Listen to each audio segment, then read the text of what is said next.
So today we come to the patthana, or the method of conditional relations. Now, patthana, or conditional relations, are taught in the 7th and last book of Abhidhamma, which is called patthana. Now, Abhidhamma was believed by Theravada Buddhists to have taught to the celestial beings in the realm of Tawatingsa. And then Buddha taught, or Buddha informed the Venerable Sariputta what he had taught every day, and then Venerable Sariputta brought that teaching to the human world and taught his 500 disciples. And what Abhidhamma we have now is the one formulated by the Venerable Sariputta. So there are 7 books in Abhidhamma, and patthana is the last book. Now, during the 4th week after his enlightenment, Buddha sat in a house called Jewel House, not because it was decorated with jewel, but because he contemplated on the jewel of Dhamma, which is Abhidhamma, in that house, and so that house is called a jewel house. So Buddha sat in that jewel house for 7 days and contemplated on Abhidhamma. When Buddha contemplated the first 6 books of Abhidhamma, nothing special happened. But when Buddha contemplated on the 7th book of Abhidhamma, patthana, it is said that 6 colored rays came out from his body and covered the whole world. And that was because, for the super wisdom of the Buddha, the first 6 books were not deep enough. Although these books are very difficult for us, but for the omniscience of the Buddha, they were not deep enough. So Buddha's omniscience, or Buddha wisdom, did not get enough room to move about in these books, and so his mind was not so happy. So his mind was like a whale put in a small tank. The whale which is put in a small tank could not move about freely. So in the same way, his wisdom was so great that it was not deep enough for his wisdom to move about. But when he reached the 7th book, the 7th book of patthana is like an ocean. It is both great and profound. Since it is profound and great, Buddha's wisdom gained room in the teaching of patthana, and so it was like the same whale released in the ocean. So when he could go into patthana in every way he liked, his mind became clear, his mind became happy. And so when the mind is happy and clear, the heart, which is the base of the mind, also became clear.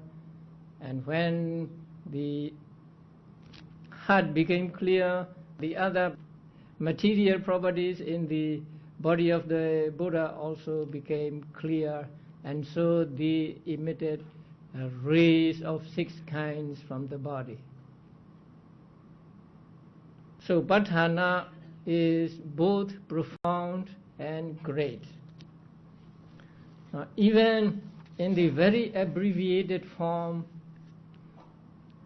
it comprises 2,643 pages in the 6th Buddhist Council edition. But that edition contains many omissions, many that are to be repeated are omitted from the texts, and so it is said that if all the omissions were to be put back, if the Patthana were to be printed with all the omissions put back, it would need 30 million books of 400 pages each. So it is very great, very wide, and also it is very deep, profound, and difficult to understand. So difficult to understand as it is, we have to understand it. We have to do something to understand. So today we will try to understand the 24 conditions or 24 modes of relationships taught in Patthana. When we understand these 24 conditions, then we will be able to go into the Patthana book itself. So these 24 conditions are called Paccaya in Pali. Now you have met the word Paccaya in the doctrine of dependent origination. Paccaya is translated as condition here, and it is defined in the commentaries as when a state is indispensable to another state's presence or arising, the former is a condition for the latter. If a state is indispensable to another state's presence or arising. Now, arising and presence, that means arising and then existing. So, when a state is indispensable for another state to arise and also to go on existing, then that state is called the condition for the later state that arises and continues existing. So that is called a condition or paccaya. And also it is said that any given state that assists the presence or arising of a given state is called the latter's condition. So any state that assists the presence or arising of a given state is called a condition. So a condition means something that assists in another state to arise or to go on existing. Sometimes condition may be a producing cause. At other times it is the assisting factor or assisting state. It assists or it supports the other state to arise and to continue existing. There are 24 of them, and I want you to be familiar with both Pali and the English translation. First, just let us go through the names. Number 1, Hetu, that means the root. That means the root condition. I hope you are familiar with the word root or the Pali word Hetu. In the 3rd chapter, you learned that there were 6 Hetus, or 6 roots. And what are those 6 roots? Loba, dosa, moha, aloba, adosa, amoha. Attachment, ill will, delusion, and non-attachment, non-ill will, and non-delusion. So these 6 are called hetus. And the hetu is explained as something like a root. The root helps the tree to be strong and to gain strength. In the same way, these factors or these mental states assist the associated mental states to gain strength or to endure. So it is like a root assisting the tree to stand stable and to gain strength. Now, when we study Patthana, we need to know 3 things. That is, the condition or conditioning state, and then conditioned state, and the force of condition, or the power of condition. So these 3 we must understand regarding every one of these 24 modes of relations. The 6 roots are called the conditioning states. They condition the associated states. That means they help the associated states to endure, to gain strength, and to be stable. And the conditioned states are those that are associated with these 6 roots. How many chetas are associated with these roots? There are 89 types of consciousness, and among those there are types of consciousness that are associated with roots, and also there are those that are not associated with roots. 18 are not associated with roots. They are called rootless consciousness. So regarding this relation, regarding this condition, we don't have to worry about the rootless consciousness. So the other 71 chetas and chetasikas going along with it, and also material property produced by this cheta. So they are called the conditioned states of roots, or they are called conditionally produced or conditionally arisen states.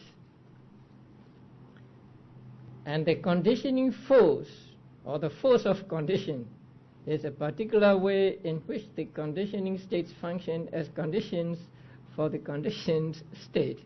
So that is some power or some force that the roots possess, and by way of being roots, they support their associated states. So with regard to the hetu or root condition, we need to understand which are the conditioning states and which are the conditioned states, and which is the force of the condition. Now, force of condition and conditioning states are said to be not different. Now, let us take loba. What is loba? Loba is an attachment. So attachment is loba, and firm attachment to associated states is what we call the force of the condition. So actually the force of condition and the condition itself are the same. So now, with regard to the first condition, hetu, the conditioning states are the 6 hetus, and conditioned states are those that are associated with hetus. So Hetus are mental factors, and so they are associated with, or they arise simultaneously with types of consciousness. So there are 71 types of consciousness that are associated with roots. And also, if you remember the 6th chapter, there are material properties that are produced by consciousness or by mind. So at one given moment, there is a root or a hetu, and then the consciousness concomitant with that hetu, and then mental factors going along with that consciousness, and also the material properties that are produced by that consciousness. Now, hetus act as conditioning states, and the others are called conditioned states. If we take lobha as conditioning state, then the citta accompanied by lobha and the cetasikas going along with it and the material properties caused by it are called conditioned states, states that are conditioned, or states that are conditionally arisen. And they are related as root and a trunk or something like that. The second is aramana, object condition. There is nothing that is not an object in the world. So object consists of all four ultimate realities, all cetas, all cetasikas, all rupas, and nibbana. And they act as conditioning states for the types of consciousness that take them as object. Now suppose we see something. That something is an object. Here, let us say a rose. So we see a rose. So the rose is an object. It is rupa or matter. And there is a seeing consciousness in my mind. And that seeing consciousness takes that rose as object. So the rose is the conditioning state for the consciousness that arises in my mind. Consciousness and also the concomitant mental factors. And objects are called aramana in Pali because they are like the places where one delights in. Now, a beautiful garden, a park, you go for pleasure. So in the same way, the objects are taken by the consciousness as a place for pleasure. And so they are called aramana in Pali. And also they are said to be like a staff or like a line of rope. Now, when you are weak, when you cannot walk properly, you have to take the help of a staff. So leaning on the staff, you walk. Or holding on to the line, you walk. So in the same way, leaning on the object or holding on to the object, mind arises. Or citta and cetasika arise. So, because they are those that are held on, they are called alambana in Pali, and so we have these two words in Pali, aramana and alambana. They are merged together and we just call them aramana. So the object condition, the conditioning state of object condition consists of all things in the world, all cetas, cetasikas, rupas, and nibbana. And the conditioned states are those that take those as objects. So conditioned states are the consciousness and mental factors. Now, we will come to detail later. Now, number 3 is adhipati. Now, you are familiar with the word adhipati. You have met adhipati in the 7th chapter, and there are 4 adhipatis, 4 predominant factors. And those predominant factors are called adhipati or predominance here. And those that are associated with these predominant factors and also the material states that are produced by these factors are called the conditioned states of predominance. So predominance means it is like a king. He has the sole authority in all the fields, and so it is called adhipati. Sometimes chanda or will to do is predominant. Sometimes consciousness itself is predominant. Sometimes effort or virya is predominant. Sometimes investigation or understanding is predominant. And so when one of them is predominant, then it is called a predominant condition, or the conditioning state of predominant condition. And then those that are concomitant with that predominance are called the conditioned states of predominant. So sometimes we have very strong desire to do something. So when we have very strong desire, let's say we have very strong desire to do some meritorious deed, then the chanda or the will to do is acting as a predominant factor.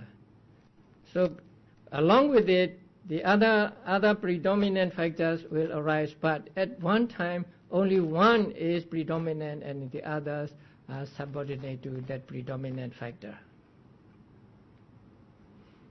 Number 4 is anantara, proximity. Anantara is composed of an and antara.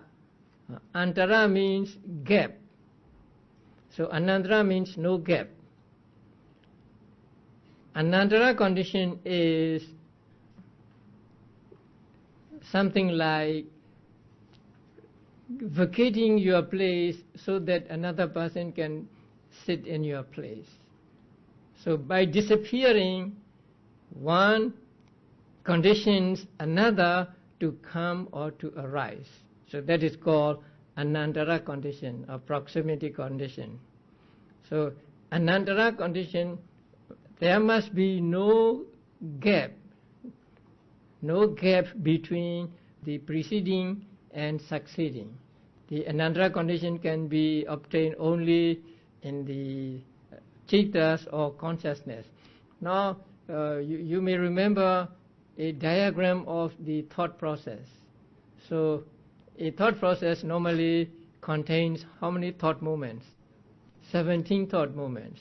So, let's say number 1 thought moment, and then number 2 thought moment, number 3 thought moment, and so on. Now, although we teach thought process with that diagram, actually we are not to understand that at one moment there are 17 thought moments like in the diagram. At one moment there is only one type of consciousness. So that one type of consciousness arises and stays for a little time, and then it disappears. So immediately after the disappearance of number 1 consciousness, number 2 consciousness arises. If number 1 consciousness does not disappear, number 2 consciousness cannot arise, because there is only one space for them to arise.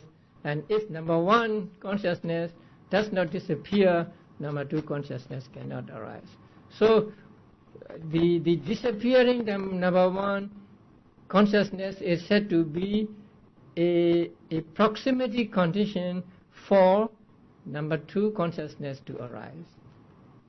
In the same way, number 2 consciousness, when it disappears, is said to be a proximity condition for number 3, consciousness, and so on.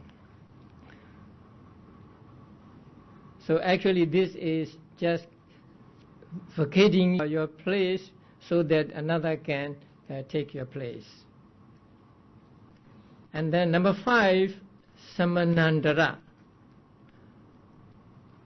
It is actually the same as anandara. So number 4 and number 5 are actually the same. The only difference is there is SAM in number 5 and there is no SAM in number 4. Apart from that, there is no difference between these two.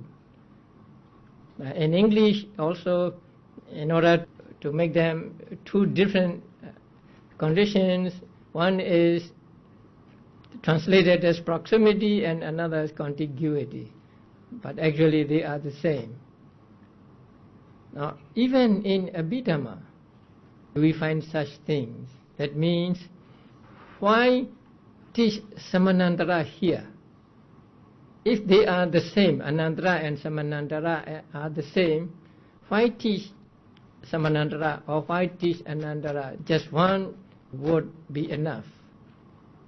The answer here is, even in Abhidhamma, Buddha had to take into account the inner disposition of the minds of his listeners. Different people have different experience and different likes and dislikes.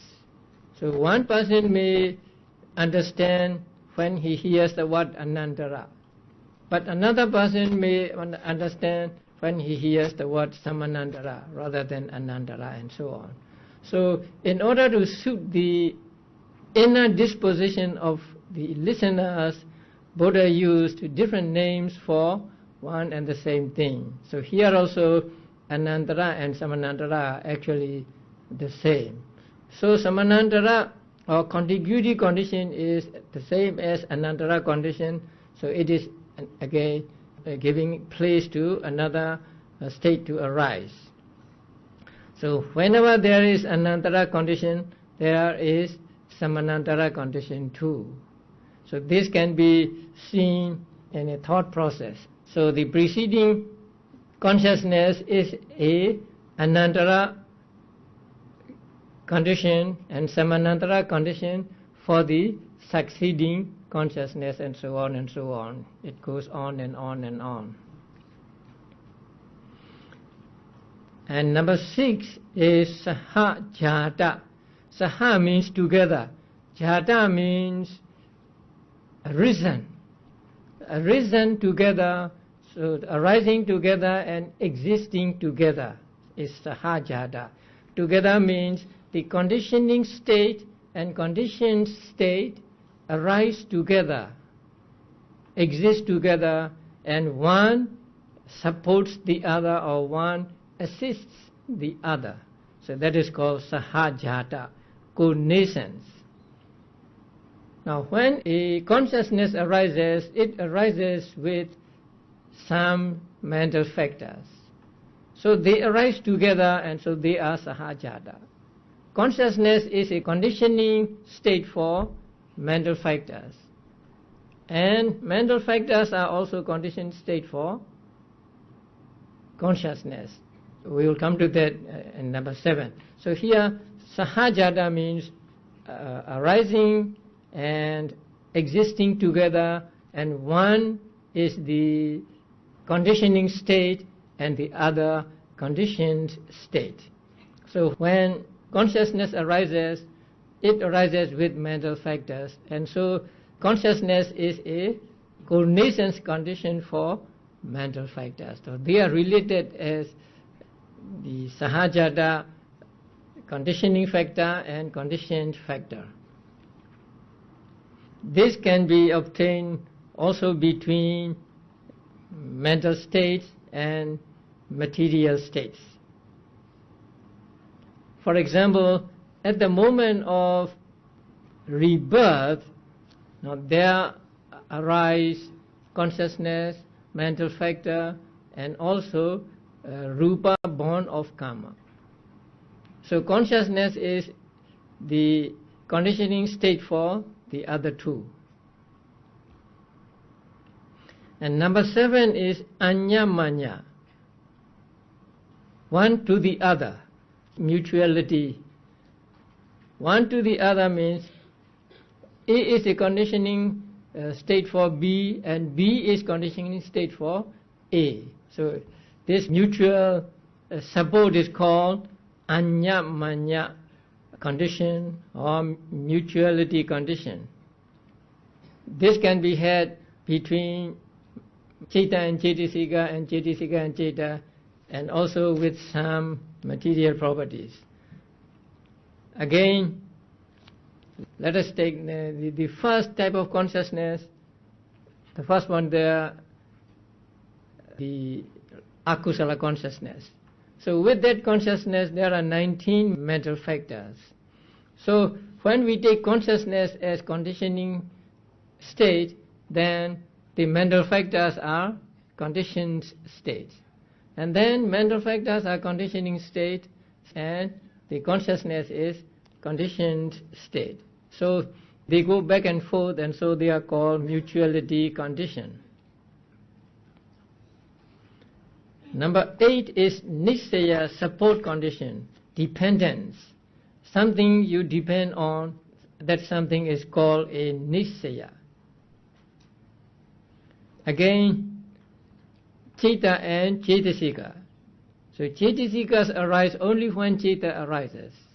So citta serves as a conditioning state for cetasikas. Since there can be also the mutuality or reciprocity, cetasikas can be also conditioning states of support for consciousness. And number 9 is upanisaya, decisive support or strong support. So number 9 is more powerful than number 8. Actually, number 9 is wider in scope than number 8. It's upanisaya, or decisive support or strong support. And number 10 is purejata, pre-nascence. Now that means the conditioning state arises before the conditioned state arises, and it is existing when the conditioned state arises. Suppose, let's take the eye. The sensitivities in the eye, they arise, say, before the seeing consciousness arises. And then seeing consciousness arises. So when seeing consciousness arises, the eyes are in existence. Eyes are existing at that time. So the eyes are the conditioning states of pre-nascence to the seeing consciousness. Or we can take the heart. So some types of consciousness depend on the heart. So the heart arises before the consciousness arises, and when the consciousness arises, the heart is still existing. So that kind of conditioning is called purejata, pre-nascence. That means arising before the conditioned state. And number 11 is pachajata. It is the opposite of purejata. Pacha means back or later. Here, the conditioning states arise after the conditioned state arises, and then it supports it. Our teachers taught us with similes or with examples. So here, for pachajata, one example is given. I don't know whether that is true or not. The vultures, it is said that vultures do not feed their young ones.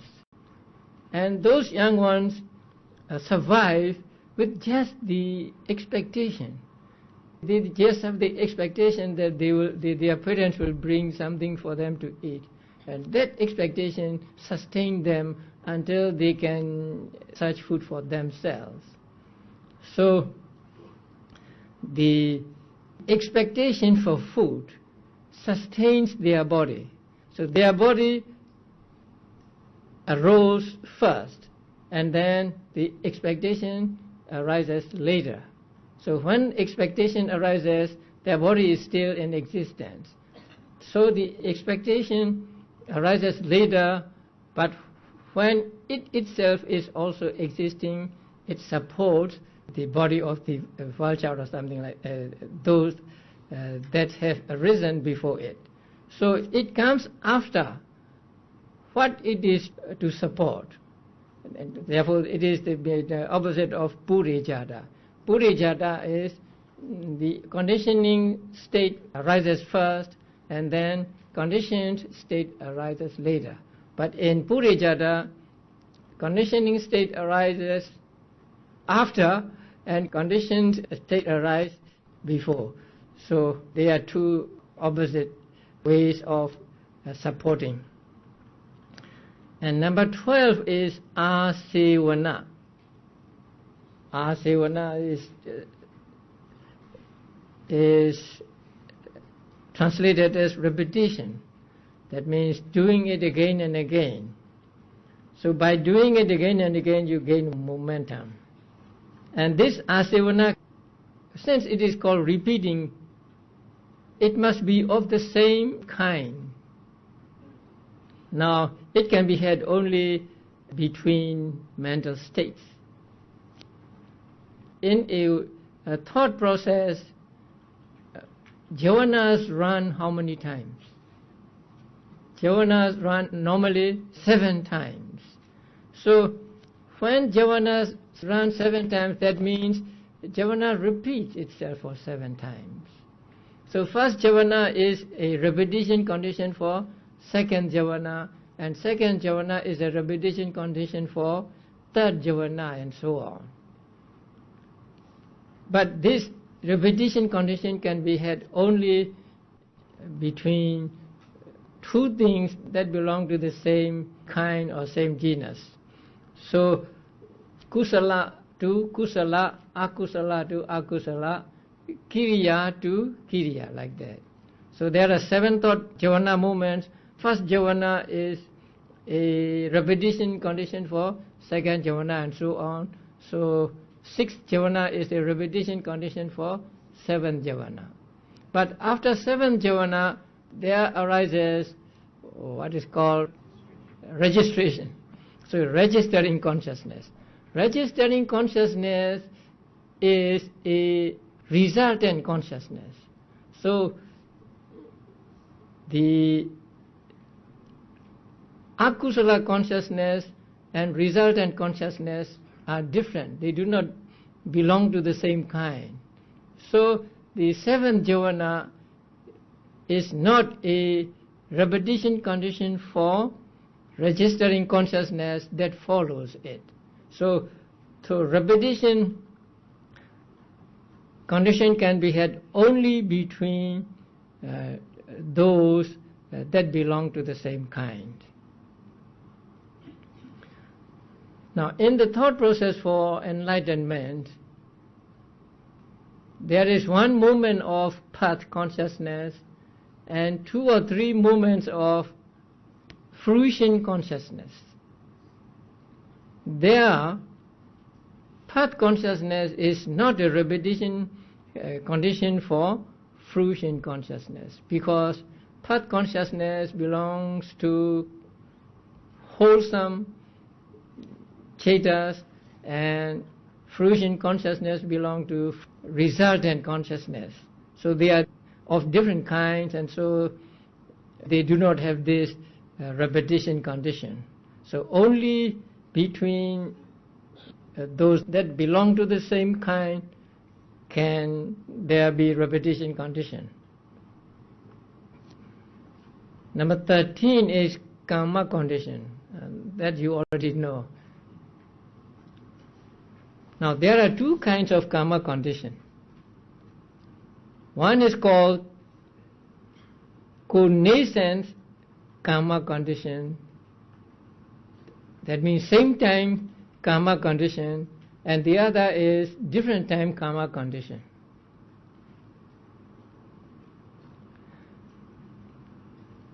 Now, when the first citta of the lobha mula arises, the first one, it arises with 19 mental factors, and among the 19 there is cetana, and cetana is what is called karma. So that cetana is a karma condition for, connaissance karma condition for the concomitant citta and mental factors.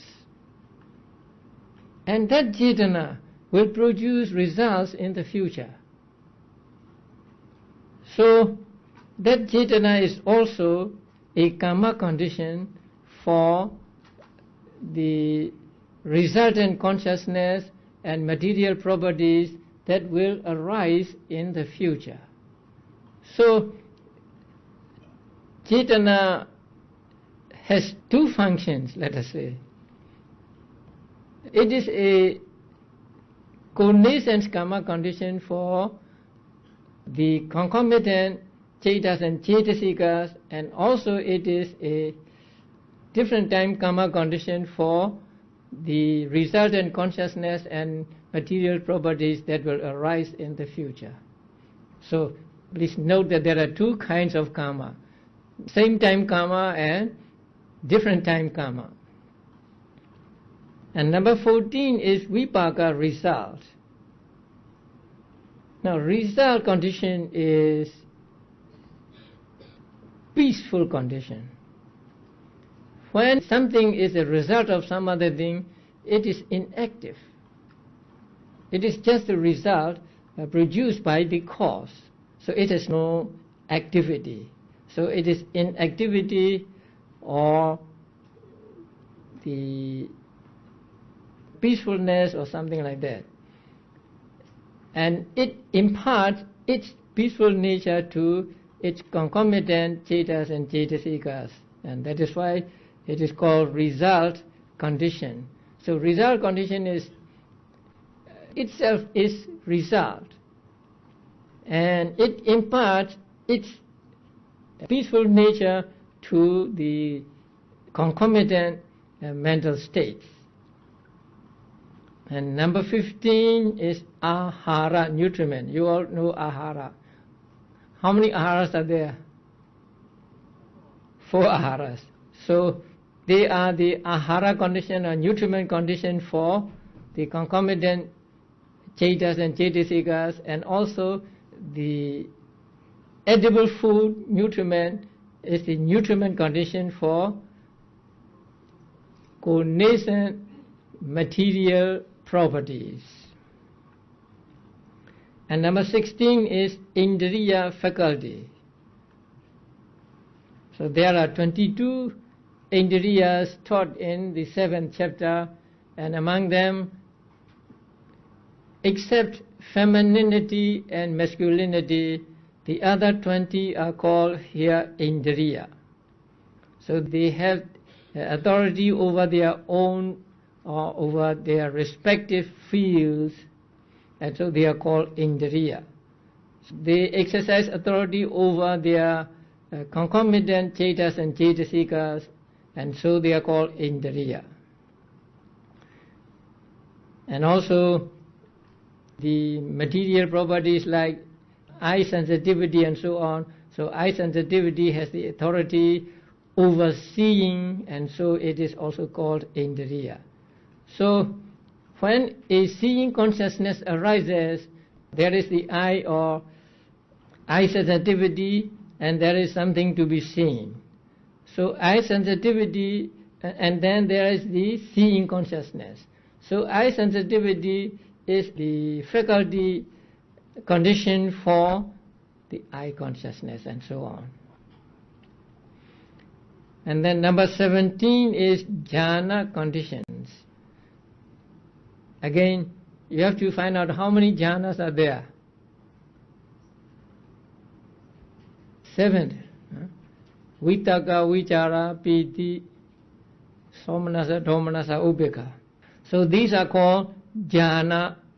No, jhana means contemplating the object closely, taking the object with intensity, and so that they are called jhana. So they impart that quality of contemplating an object intensely on other concomitant states. And number 18 is magga, path condition. Path means a road. So road is some means of reaching a destination. So in the same way, the magga conditions are those that lead to good destination or bad destination. Now there are 12 factors of magga, and 8 are wholesome and indeterminate, and the 4 are unwholesome. So 4 unwholesome mega factors lead to rebirth in 4 woeful states, and the 8 wholesome factors of magga lead to rebirth in blissful states. Now when a magga consciousness arises, there arise also these 8 factors, beginning with right understanding and so on. So when we take right understanding as path condition, then the magga chitta and its concomitants are said to be the conditioned states of path condition. So we can take any one of these 8 factors as conditioning state, and the remaining factors with consciousness as conditioned states. And also when an unwholesome consciousness arises, let us see the first chitta, there is ditthi or wrong view. So that is miccha ditthi. So if we take that miccha ditthi as the path conditioning factor, conditioning state of path condition, then the chitta and other concomitants are said to be the conditioned states of path condition. Number 19 is sampayutta, association. Now in Abhidhamma, sampayutta is used regarding mental states that have the same arising, the same disappearing, the same object and the same base. Even though the mental states and material states may arise together, they are not called associated. So this associated or Pali sampayutta is for mental states only. So one mental state can be associated with another mental state, but mental states are never said to be associated with material states. Because in order to be called associated, they must arise together. They must disappear together. They must have the same or common object, and they must have the same base. Again, the first type of consciousness, lobha mula consciousness, and it arises with 19 mental factors. So if we take the consciousness as the conditioning state, then the 19 cetasikas are conditioned states. Or if we take one of the cetasikas as conditioning state, then the consciousness and the other cetasikas are called conditioned states, and so on. So the sampayutta or association condition can be obtained only in the mental states. Also, the material properties like eye sensitivity and so on. So eye sensitivity has the authority over seeing, and so it is also called indriya. So when a seeing consciousness arises, there is the eye or eye sensitivity, and there is something to be seen. So eye sensitivity, and then there is the seeing consciousness. So eye sensitivity is the faculty condition for the eye consciousness and so on. And then number 17 is jhana condition. Now vipayuta, dissociation. Vipayuta is from mind and matter, or matter and mind, or mind to matter, or matter to mind. So mind and matter may arise at the same time, but they are not said to be sampayuta. So they are said to be vipayuta, or dissociated. That means they do not mix with each other. Although they may arise together, they will not mix each other.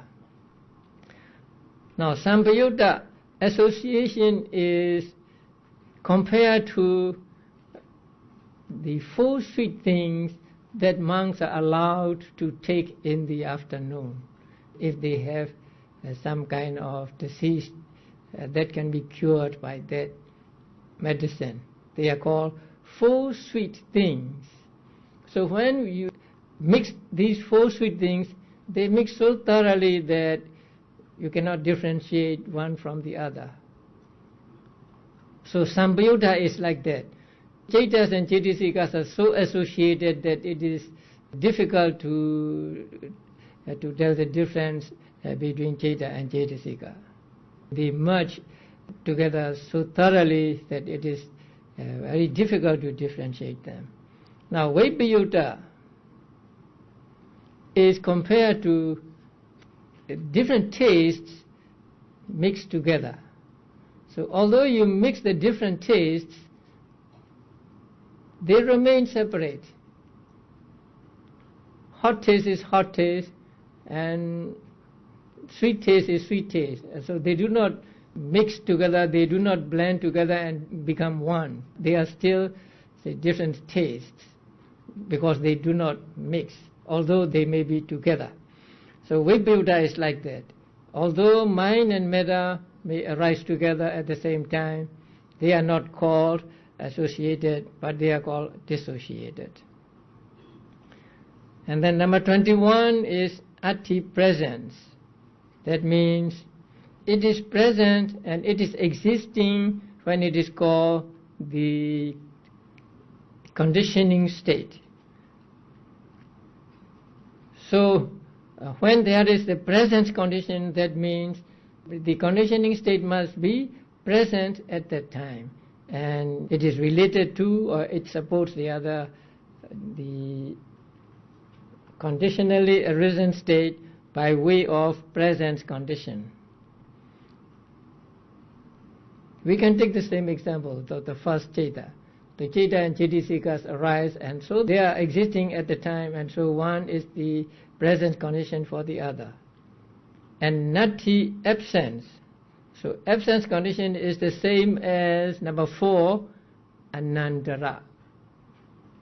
Here nati means absence, nothing. So when it is absent, then the other can take its place.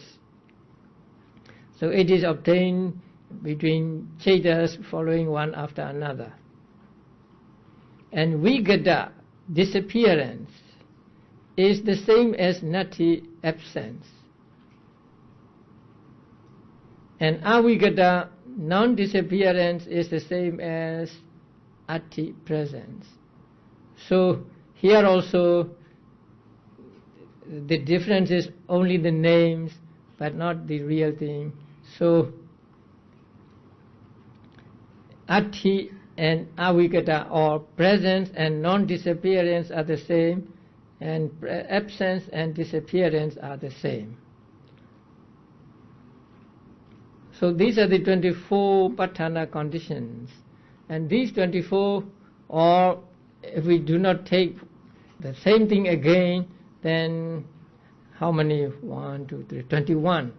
So 24 conditions, or say 21 conditions, and these conditions govern all things in the world. All things means both animate and inanimate things, both mind and matter, in living beings as well as things outside.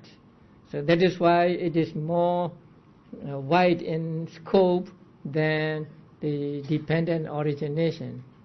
Now, dependent origination is for living beings only, but the patthana conditions are for both living beings and non-living things. And it is the explanation of the relationship between the living things and living things and non-living things, both. Now, it is important that actually we understand the conditioned states exactly. So what are the conditioning states for, let us say, hetu, and what are the conditioned states for hetu condition? Only then can we understand how things are related. Only then we will be able to explain the relationships between different things. So it is actually important that we know what are the conditioning states and what are the conditioned states for every of these 24 patthana conditions. And actually they are given on the pages with conditioning and conditioned states of 24 conditions. But I don't want to take you through these conditioning and conditioned states because they are too technical. Or you need to be familiar with the past, previous chapters, otherwise you will be lost. So in order to understand this, first make yourself familiar with the previous chapters again. And when you are familiar with the 89 or 121 types of consciousness and their cetasikas, and then the combination of cetas and cetasikas, and also some portions of almost every chapter, then only after that you will study this and then you will understand. So by looking at this, we understand that something is a conditioning state and some other thing is the conditioned state. So, okay, let's have a break.